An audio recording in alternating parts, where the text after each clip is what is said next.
আমাদের সরকারি চাকরিজীবীদের মহাসম্মেলনে আমি বাদাম বিক্রি করছি। এইটা আমার অভিনয় না, এটা আমার পেশা। আমি আপনাদের বাস্তবে দেখানোর জন্য এখন আমার অফিস শেষ করে চলে আসছি। দেখেন আমি কি করি। এই যে কাঁচাগোল্লা দেখছেন, এই যে আমি কাঁচাগোল্লাটা এখানে রাখলাম। তারপরে যে আপনার এই যে মিষ্টি বিক্রি করি, তারপরে আপনার এই যে নাড়ু বিক্রি করি, তারপরে যে আপনার এই যে তিলের মোয়া বিক্রি করি। প্রতিটা গ্রামে ঘুরি, আমি হাট বাজারে ঘুরি, বাস স্ট্যান্ডে ঘুরি। আপনারা সরকারি চাকরিজীবীদের এমন পর্যায়ে নিয়ে গেছেন, একটা সরকারি চাকরিজীবীদের হকারি করতে পর্যন্ত আপনারা বাধ্য করছেন। আমি ভাই হকারি করি আমার পেটের জন্য।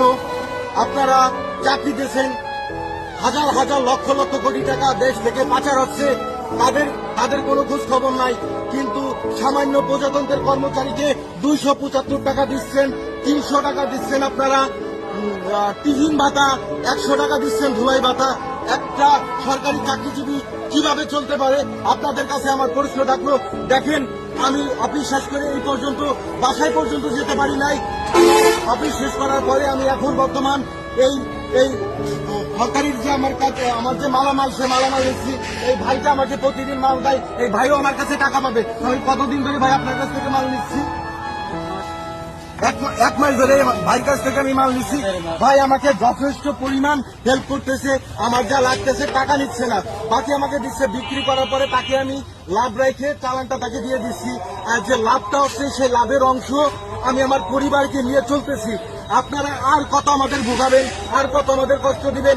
আমি বাস্তবে কি করি আপনাদের দেখাইলাম।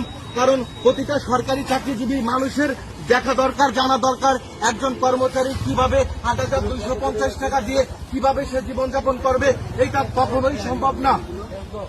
তাই প্রতিটা জনগণ দেখুক একটা সরকারি চাকরিজীবীদের সাথে কত রকমের তামাশা, কত রকমের ছলনা হচ্ছে। প্রিয় ভাইরা, দেশবাসীর কাছে আমার একটা অনুরোধ, আপনারা শেয়ার করে দিন। দেখান সরকার কত বড় তামাশা করতেছে একজন সরকারি চাকরিজীবীদের সাথে, একজন সরকারি চাকরিজীবীদের কিভাবে হকারি করতে বাধ্য করতেছে। প্রিয় ভাইয়েরা, এইটা আমার কর্ম, আমি পর্যায় করবে সবকিছু দেখাবো আমি কি করি না করি, সরকার কি করাতে বাধ্য করতেছে আমাকে।